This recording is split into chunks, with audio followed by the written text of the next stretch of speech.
നമ്മൾ കൂവക്കിഴങ്ങ് വിളവെടുത്ത് വെച്ചിട്ടുണ്ട്. അപ്പോൾ ഇനിയും കൂടുതൽ ദിവസം ഇവിടെ നിർത്തിയിരുന്നാൽ ഇത് മൊത്തം എലി കൊണ്ടുപോകും. അപ്പോൾ അതുകൊണ്ട് ഞങ്ങൾ നേരത്തെ ഇനി പിഴുതെടുത്തതാണ്. നമ്മളിതാ പിഴുതുകൊണ്ട് വന്നൊരു കിഴങ്ങിനകത്തെയാണ് കേട്ടോ.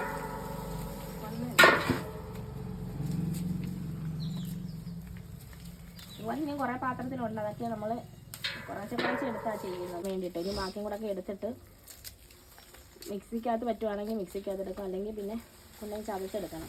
ഇനി തിന്നുന്നത് നല്ല ടേസ്റ്റായിരുന്നു.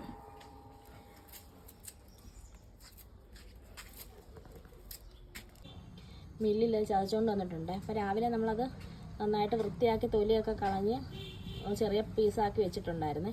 അപ്പോൾ അതാ ഇതേപോലെ ചതച്ച് ഇതേപോലെ കൊണ്ടുവന്നിട്ടുണ്ട്. ചതച്ചെല്ലാം ഒരുവിധം അരച്ചിട്ട് കൊണ്ടുവന്നിട്ടുണ്ട്.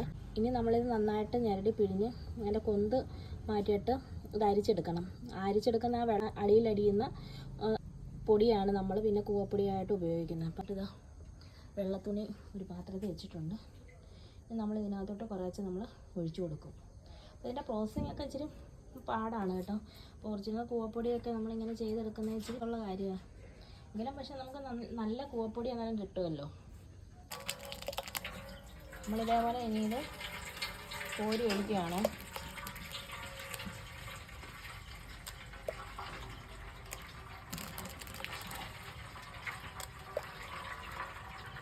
നമ്മൾ ഈ ചണ്ടിയൊന്നും അല്ല ഉപയോഗിക്കുന്നത്. അപ്പോൾ ഈ പോകുന്ന താഴോട്ട് പോകുന്ന ആ വെള്ളം ഉണ്ടല്ലോ, ആ വെള്ളത്തിൻ്റെ അടിയുന്ന പൊടിയാണ് കൂവപ്പൊടിയായിട്ട് നമ്മൾ ഉപയോഗിക്കുന്നത്.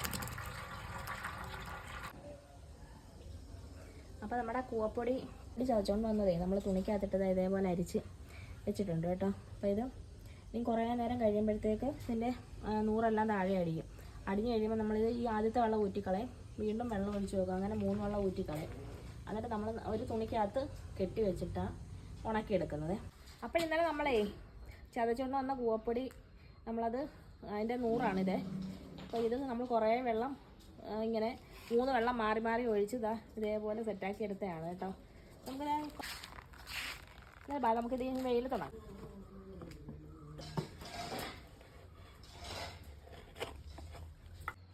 അപ്പോൾ നമ്മുടെ കൂവപ്പൊടി നമ്മൾ ചതച്ചുകൊണ്ട് വന്നതിൻ്റെ നീരൊക്കെ എടുത്ത് നമ്മൾ പൊടിയാക്കാൻ വേണ്ടിയിട്ട് നമ്മളിത് നമ്മുടെ ട്രയറിനകത്ത് വെച്ചിട്ടുണ്ടായിരുന്നു.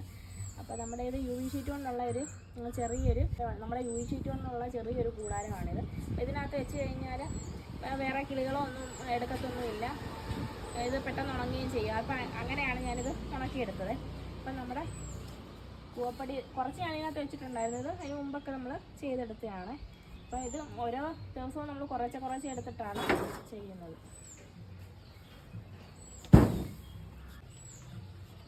ഇപ്പോൾ നമ്മുടെ കൂവപ്പൊടിയാണിത്. ഇനി ഒരൊറ്റ വെയിലും കൂടെ കൊണ്ടു കഴിഞ്ഞ് കഴിഞ്ഞാൽ നന്നായിട്ട് ഇത് നല്ലതായിട്ട് ഇതേപോലെ തന്നെ ഉണങ്ങി വരും. ഇപ്പോൾ ഇത് നമ്മൾ നേരത്തെ ഉണക്കി വെച്ചിരുന്ന കൂവപ്പൊടിയാണിത്.